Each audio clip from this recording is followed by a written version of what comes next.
You're not coming. My mom smiled and handed Austin my vacation tickets. Enjoy Germany, I said as I canceled their flights. Later that night, my dad showed up at my door, angry. I'd been planning this trip for so long. My parents had always wanted to visit Germany, but they never had the money for it, so when I saved up enough, I decided to surprise them with a full vacation, flights, a luxury hotel in Berlin, and a private tour guide. I even bought a ticket for myself so we could all go together. It felt great to do something special for them. But that feeling didn't last. That morning, I drove to their house, excited. They were already outside with their luggage, looking happy. My mom was practically jumping with excitement, and my dad had a proud smile, ready to tell everyone at work about the amazing gift his son gave him. But something wasn't right. Standing with them was Austin, carrying a duffel bag. I frowned. Why is he here? My mom's face lit up. Oh, we forgot to tell you, she said, patting Austin's shoulder. Your brother is going instead of you. I stared, not sure I heard her right. Austin smiled smugly. Yeah, bro, Mom and Dad thought I should take the trip instead. You know I've been so stressed lately. Stressed? Seriously? This was Austin, the guy who hadn't worked in 2 years, spending his days playing video games. He needed a vacation more than me? I looked at my mom, hoping she was joking, but she wasn't. Sweetheart, we thought Austin could use this trip more. You travel for work sometimes, but this is a rare chance for him. I looked at my dad, hoping he'd back me up. He just shrugged. It's settled, let's go, we don't want to be late. And that was it. Their decision. Their trip. I felt furious, but I swallowed my anger. Fine, let's go. On the drive to the airport, Austin chatted nonstop about the anime stuff he was going to buy and how amazing my hotel room was going to be. My mom laughed, saying he deserved this vacation. I didn't say a word. When we got to the airport, they got out of the car, laughing and chatting, not even noticing how upset I was. I opened the trunk for them to grab their bags. My mom kissed me on the cheek. We'll send you photos, love you. Austin grinned. Thanks for the trip, man. My dad slapped me on the back. You're a great son. For the first time that day, I smiled. Not for them, but because they had no idea what was about to happen. I watched them walk toward the entrance, excited, then I grabbed my phone. I opened the airline app and canceled their tickets. Gone. They didn't know yet, but soon they'd find out. I drove away, waiting for the inevitable message. It came before I even left the parking lot.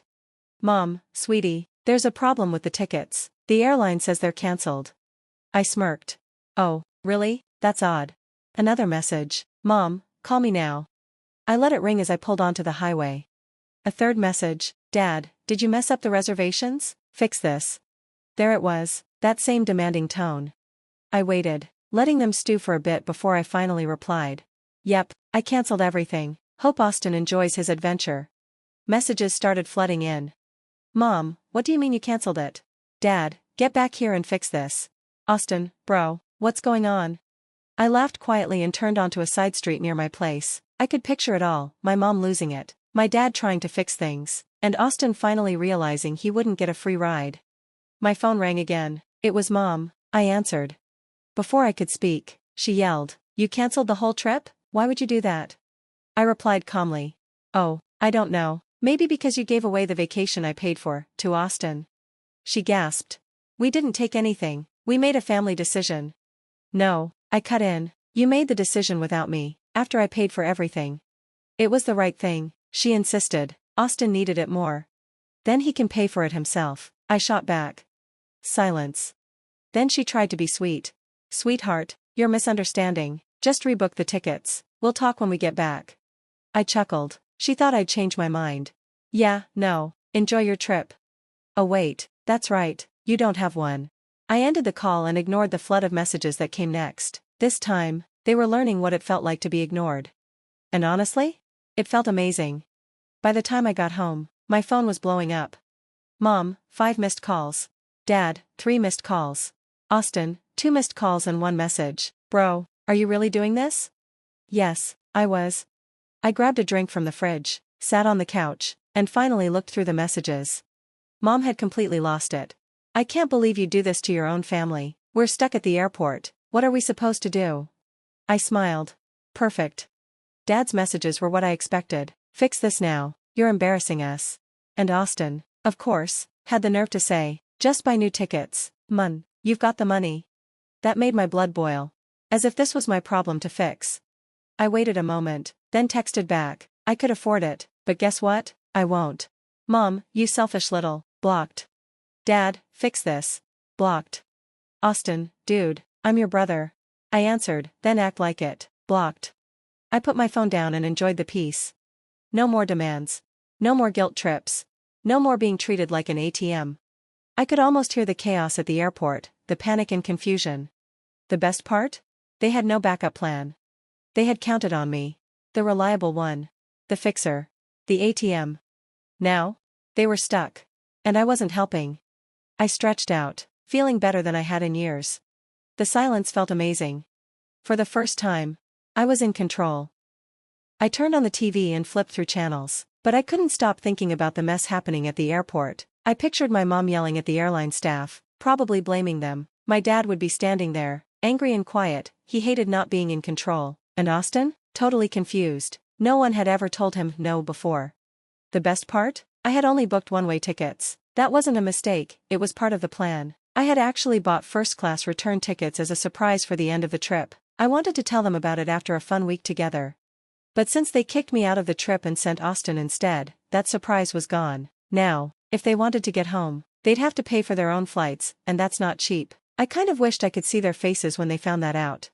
But I didn't care enough to watch. I had already blocked them. I ordered some food, sat down on the couch, and felt something new, like I had finally won. Then a wild idea hit me. My parents always cared so much about appearances. They loved showing off vacations and fancy meals, but I had paid for all of it. Now, I wasn't going to let them pretend anymore. I opened Facebook, took a breath, and started typing. I had to be smart, not too angry, just honest. I wrote, wishing my parents and brother Austin a great time in Germany. I was supposed to go, but at the airport, they decided Austin should take my place. Hope they enjoy the non-refundable one-way tickets I paid for. It was short, sharp, perfect. Almost right away, people started commenting. Lisa, wait, what, they left you behind? Brandon, that's insane. Are they even coming back? A family friend, what kind of parents do that? I smiled, it was working. Then someone sent me a screenshot of my mom's Facebook post. She had written her usual braggy stuff, off to Germany, a well-earned family trip, feeling so blessed. But the comments? Brutal. Lisa, you mean the trip your son paid for? Uncle Mike, didn't you ditch him at the airport? Someone else, wow, that's just wrong. Her post disappeared pretty quickly after that. I laughed so hard I almost spilled my drink. Checkmate. Then, a knock on the door. I froze. It was late, but I already knew who it was. I looked through the peephole. It was my dad, alone, looking tense like he always did before one of his talks. I thought about ignoring him, but I wanted to hear what he had to say. I opened the door. He walked in without a word, like he owned the place. Didn't think I'd see you here, I said. Thought you'd be flying over the ocean by now. He stared at me. We need to talk. I crossed my arms. Do we? Enough games, he snapped. Fix this. I laughed. Fix what, exactly? He was trying not to explode. Good. You embarrassed your mother, he said. I raised an eyebrow. Did I? Or did she do that herself at the airport? He didn't answer. That told me everything. You have no idea what you've done, he muttered. I chuckled. Oh no, did my little post ruin her perfect image? Did people finally see the truth? He stepped closer. You're taking it down. Nope. This isn't funny. You're right, I said, leaning on the counter. It's amazing, finally, I'm not your ATM. He didn't reply. That silence? Victory. For once, I was the one in control. You screwed up, I said. You all treated me like I didn't matter, now deal with it. He clenched his fists, took a breath, and changed his tone. Look, he said gently, trying to manipulate me. I get it, maybe we handled things wrong. But this isn't the answer. We're family. We don't do this to each other. I blinked. That's funny, because that's exactly what you did this morning. His expression hardened. Our flight leaves soon. Fix this. I smiled and walked to the door. No, we're done here. I opened the door. He stood there for a second, then walked out without another word. Click, door locked. I sat on the couch, finally feeling calm. No more being their backup, their bank. I checked my phone. My post was still blowing up. People I hadn't talked to in years were standing up for me. It was overwhelming, in the best way. Then Austin texted. Bro, what the hell? This isn't cool. You're making it worse. I laughed. Then another message. You ruined Mom's trip. Dad's pissed. Fix it. I wanted to throw my phone. Fix it? Fix years of being second place? Of being used? I typed back. Funny how you think you're the victim. You were the one they picked. You should feel lucky. I'm not fixing anything. I hit send. I felt a little guilty, but mostly free. I leaned back in my chair and stared at the ceiling. This had been building for years. My parents always spoiled Austin. He was the youngest and never had to work for anything. And me? I was the one they counted on. The one who always helped, always gave, never got a thank you. But now I saw the truth. Austin wasn't just the favorite. My parents didn't really see me, not as a person, just someone they used when they needed something. I got up and looked out the window. The street was quiet, and the city lights glowed, but something inside me felt brighter. I was finally in control. Then my phone buzzed again. This time, it wasn't Austin, it was my mom. Her message said, "I hope you're satisfied. You ruined everything. You'll regret this when we get back." I laughed. You'll regret this, was their go-to line anytime something didn't go their way. I read her words again and realized something important. I didn't care anymore. I wasn't going to feel bad because they didn't get their way. I put my phone down and started scrolling through news stories, trying to act like none of this mattered. But deep down, I knew this wasn't just an ending, it was a beginning. I wasn't going to let them control me anymore. Things had changed. Now, I was in charge of my life. My mom's message still lit up my phone screen, but I felt calm. No anger, no guilt, just peace. I finally understood what was happening. They were trying to manipulate me like always, but it wouldn't work this time. I scrolled back through the comments on my Facebook post. One from my cousin Rachel stood out. "You deserve so much better. I'll be in town next week if you want to grab a drink. I'm sorry they treated you that way."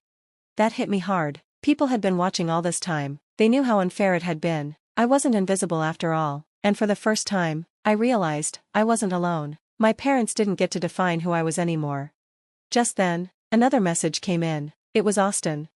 "This is your fault. I warned you. You ruined everything. Mom's crying. Dad's mad. Fix it." I almost laughed. Fix it? I'd been fixing things my whole life while they broke them over and over. Not anymore. I typed back.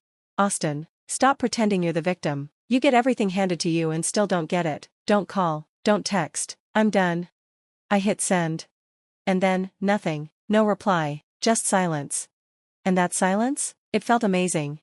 I turned off my phone, tossed it onto the couch, and sank into the cushions. I looked at the ceiling and smiled. I didn't feel sad. I didn't feel guilty. I felt free. I thought cutting them out would be hard, but instead, it felt like finishing a chapter one should have ended long ago.